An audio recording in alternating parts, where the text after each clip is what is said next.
साहब बड़ी हलचल मची हुई है कल से वीडियो आने के बाद से। ये वीडियो पहले कहाँ पर थी, कुछ टाइमिंग के ऊपर बड़ा एतराज़ कर रहे हैं अपोजिशन जमातें कि ये पहले कहीं पर थी और अब अचानक से आ गई। और दूसरा ये भी शो किया जा रहा है कि शायद ऐसे मौके पर रिलीज़ करके इदारों को दबाव में लाने की कोशिश की जा रही है। मजीद फर्दर क्या एक्शन होने जा रहा है, क्या आपका कॉमेंट है इस वीडियो पर? पहली चीज़ तो मुझे बड़ा अफसोस से कहना पड़ता है कि जो भी ये सवाल कर रहे हैं उनको सबसे पहले तो एक सवाल करना चाहिए कि क्या यहाँ सियासतदानों के ज़मीरों का सौदा होता है या नहीं होता। सवाल तो ये है, क्या पैसा चलता है लोगों के ज़मीर खरीदने पे, रिश्वतें देने पे? और वो लोग जो कि मुल्क की लीडरशिप है, यानी आपके एमपीज और ये जो आपके सेनेटर्स हैं, ये मुल्क की लीडरशिप है। तो जो रिश्वत दे के सेनेटर बनता है और वो जो एमपीज अपने ज़मीर बेचते हैं, यानी सवाल तो ये है सबसे बड़ा। और पहले अगर ये सवाल अगर लोग पूछें कि ये क्या अभी हुआ है, ये 30 साल से हो रहा है, इसमें सबको पैसा मिलता है और लीडरशिप को पैसा मिलता है। और मुझे कैसे पता है? क्योंकि मुझे खुद पैसे की ऑफर आई हुई है। मुझे पहले 5 साल पहले जब हमारा सेनेट का इलेक्शन था, उन्होंने हमें पैसे की ऑफर की, तब मुझे पता चला कि ये तो ऊपर ये क्यों नहीं, जब एक पॉलिटिकल लीडरशिप को पता है कि पैसा चलता है, इन्होंने क्यों नहीं कोशिश की चेंज करने की? क्योंकि ये खुद पैसे बनाते हैं इसमें से। और ये जो सारी हमारी जमहूरियत की नफी है, ये कौन सी जमहूरियत है कि आप पैसे बना के दे के सेनेटर बन जाए? और ये कौन से मेंबर्स ऑफ पार्लियामेंट हैं जो कि पैसे लेके अपनी वोट बेचे? तो ये तो जमहूरियत की नफी हो गई। और ये सवाल पूछना कि वीडियो मेरे पास थी, मेरे पास अगर ये वीडियो होती तो वो जो हमने 20 लोग निकाले थे, उन्होंने 2 ने तो मेरे पे केसेस किए होते, मैं अदालत में क्यों ना ये वीडियो ले जाता अगर मेरे पास होती। हमारा वकील जो 2 साल से जब जा रहा है अदालत में, तो वो वीडियो दिखा देता, केस ही खत्म हो जाता अगर मेरे पास ये होती पहले। सवाल ये नहीं है, फिर से मैं कहता हूं, इन लोगों ने ये चोर जो अपने आप को सियासतदान कहते हैं, ये जो पीडीएम के अंदर ये जो सारी अपनी चोरी बचाने के लिए यूनियन बनी हुई है, इन सारों से सवाल ये पूछना चाहिए कि जब आपको पता था 30 साल से, तो मैं तो बाद में आया हूं, 30 साल से आपकी पार्टी पावर में है, क्यों नहीं आपने इसको रोकने की कोशिश की? प्राइम मिनिस्टर साहब ये बताइएगा कि आप अभी आपने आप चीज़ों को छुपाने पे बिलीव नहीं करते, सारी रिपोर्टें हम मंजर पे ले आते हैं। ये आप कई दफ़ा फरमा चुके हैं, कह चुके हैं कि मुझे ऑफर हुई थी माजी में, तो आज ये बता दें कि वो ऑफर किसने की थी, कौन सी सियासी जमात थी, कौन सा फर्द था, ताकि उसका भी चेहरा सबके सामने आया जो आपके पास गया और पैसे लेके ऑफर की कि सेनेट की सीटें बेची जा सकती हैं, खरीदी जा सकती हैं। मुझे एक आदमी ने ऑफर नहीं की, कई लोगों ने ऑफर्स भिजवाई कि अगर आप हमें इस सेनेट की सीट दे दें तो कई हम इतना पैसा देने के लिए तैयार हैं, आप शौकत खान हमें दे दें। इस तरह की ऑफर्स होती है। अच्छा, एक मिनट सुनने देखें, एक ने नहीं दी, कईयों ने दी है। और ये मुझे नहीं मिलती, मेरे और लोगों को जो और मेरे मसलन जो समझते हैं ना पार्लियामेंट्री बोर्ड में है, उनको भी लोग पैसे ऑफर करते हैं कि जनाब अगर सेनेटर बना देते थे। इस वक्त बलूचिस्तान में एक सेनेटर बनने का जो रेट जा रहा है 50 करोड़ से 70 करोड़ पे जा रहा है, कि एक सेनेटर बनने के लिए तकरीबन 50 से 70 करोड़ रुपए वो खर्च करेंगे बनने के लिए। तो मुझे बताएं कि उन्होंने क्या बलूचिस्तान की, वो जो इतना पैसा खर्च करेगा वो कोई हातम ताई तो नहीं है, वो आके पैसा बनाएगा। तो पैसा किससे बनाएगा? पाकिस्तानी अवाम की खाल खींचेगा, पाकिस्तान का खून चूसेगा, इस तरह ही पैसा। कोई वो 70 करोड़ रुपया, कोई 50 करोड़ रुपया ऐसे तो नहीं खर्च करता।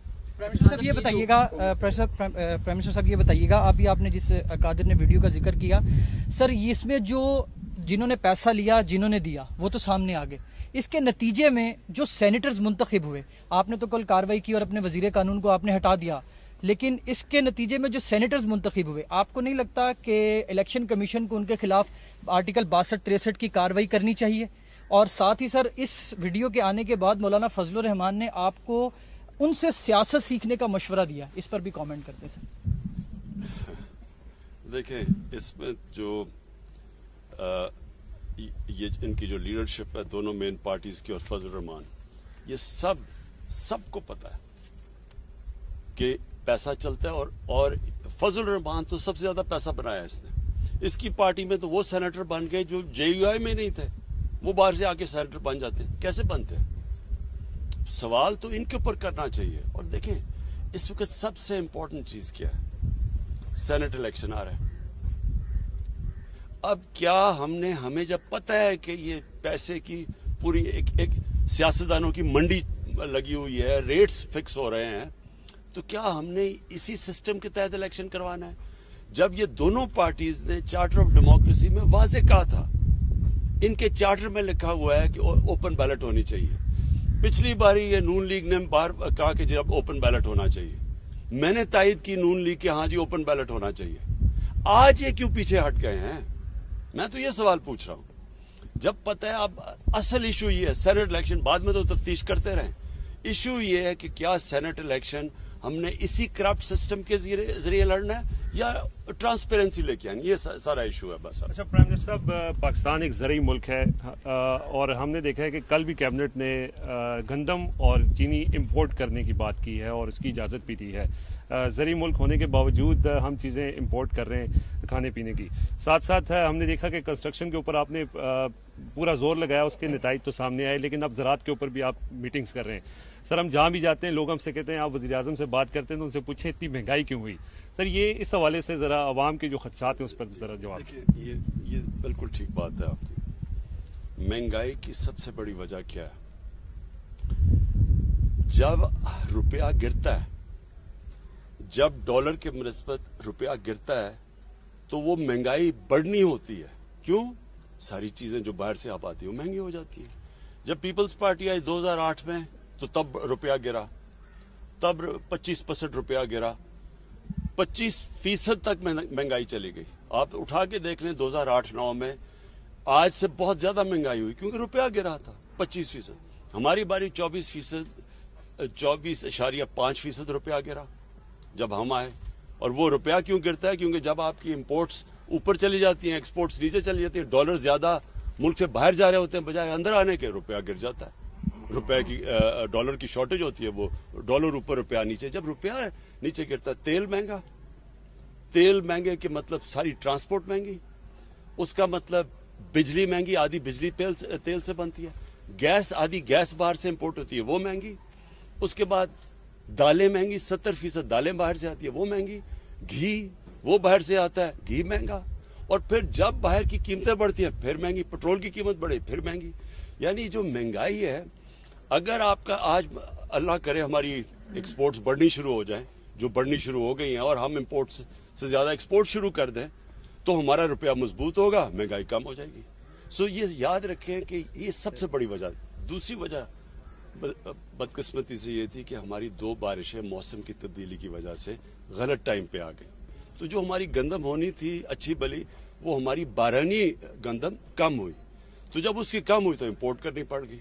अच्छा खान साहब, एक तो वीडियो आने से आपके मौक़िफ़ की तायीद हो गई कि जो हॉर्स ट्रेडिंग है वो होती है, साथ साथ जो है अपोजिशन जो है वो कहती है कि आपके जो अरकान असम्बली हैं वो इंटैक्ट नहीं है, इसलिए आप लोग जो है ओपन बैलेट से इंतखाब करना चाहते हैं। सेकेंडली, लॉ मिनिस्टर को सैक कर दिया, जो बाकी लोगों के नाम आ रहे हैं जिस तरह परवेज़ खटक साहब, और कहा गया कि वहाँ पर स्पीकर हाउस के अंदर सारा मामला हुआ, तो उनके खिलाफ भी कोई कार्रवाई का प्लान है? उनका क्लेम है उन्होंने पैसे लिए, वो क्लेम। देखिए सबसे बड़ी चीज क्या है कि जी हमारे मेंबर जा रहे हैं या नहीं जा रहे हैं, ये इशू नहीं है। मैं 5 साल पहले तो मेरे मेंबर आ नहीं जा रहे थे, मैं तो 5 साल से लगा हुआ ओपन बैलेट की। मैं तो जब ये नून लीग ने कहा कि ओपन बैलेट होनी चाहिए, मैंने तो तब तायद की इनकी। तो ये तो अब से नहीं मैं कह रहा, जब सबको पता है कि सेनेट के इलेक्शन की वोट 30 साल से सबको पता है कि वोट बिकती है। मेरा सवाल यह है कि इन्होंने क्यों नहीं चेंज करने की कोशिश की। और फिर ये जो कहना कि हमारे मेंबर जा रहे हैं या नहीं जा रहे, ये याद रखें गवर्नमेंट के लिए ज्यादा आसान है। हमारे लिए अपनी जितने हमारी सीटें हैं उनसे ज्यादा हम ले सकते हैं, क्योंकि गवर्नमेंट के पास पावर होती है। इसलिए तो गवर्नमेंट में आके कोई बदलता नहीं है, बाहर कहता है, गवर्नमेंट में आके नहीं करते। हम गवर्नमेंट में बैठ के कह रहे हैं कि ये ओपन बैलेट होनी चाहिए, जबकि मैं आज आपको कह रहा हूं कि यही लोग रोएंगे जबकि देखें जी तहरीक इंसाफ की सीट से ज्यादा मिल गए हमें सेनेटर्स, ये लोग रोएंगे। अभी मैं आपको कह रहा हूं क्योंकि हम ज्यादा सीटें ले सकते हैं। हम एक मुल्क में चेंज लेके आ रहे हैं कि जब करप्शन ऊपर से शुरू होती है, जब आपकी पॉलिटिकल लीडरशिप करप्ट होगी, तो क्या थानेदार और पटवारी ठीक हो जाएगा? ओके जी, आखिरी सवाल सर अब्बास समा टीवी से सर लाइटर मूड के अंदर सियासी बातें हो गई। आपके सियासी फॉलोअर्स के अलावा क्रिकेट के फॉलोअर्स भी बहुत हैं। 18 साल बाद साउथ अफ्रीका को हमने रावलपिंडी में सर शिकस्त दी। टीम पूरा साल बहुत सारी क्रिकेट उससे खेलनी है। सर कुछ तवज्जो दे रहे हैं सर? मईशत के ऊपर भी आपको अपडेट्स मिलती होंगी, क्रिकेट के ऊपर भी अपडेट्स मिलती होंगी, तो क्या समझ रहे हैं कि सर बेहतरी की तरफ हम जा रहे हैं? पूरा साल पाकिस्तान के अंदर सबसे ज्यादा क्रिकेट है, अचीवमेंट।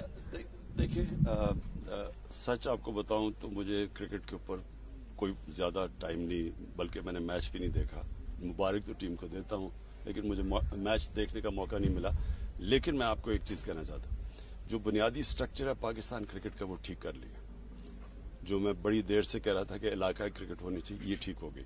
अब इसमें से वो पाकिस्तानी टीमें बनेंगी जो कि वर्ल्ड बीटर्स होंगी।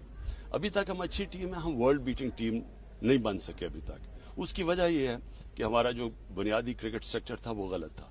हिंदुस्तान ने अपना स्ट्रक्चर ठीक कर लिया है। हिंदुस्तान एक दुनिया की बेहतरीन टीम बनती जा रही है। हमारा स्ट्रक्चर क्योंकि ठीक नहीं है, हमारा टैलेंट ज्यादा है, मेरे हिंदुस्तान से बहुत ज्यादा टैलेंट है यहाँ, लेकिन हम जो हमें जिस तरह की परफॉर्मेंस देनी चाहिए वो हम नहीं दे सकते। तो असल चीज ये है कि जो बुनियादी स्ट्रक्चर है वो ठीक करें, वो इन्होंने ठीक कर लिया। अब इसके ऊपर बिल्ड करेंगे, थोड़ा टाइम लगता है, जो टैलेंट पॉलिश होने में 2-3 साल लगते हैं, लेकिन इंशाल्लाह हमारी टीम वर्ल्ड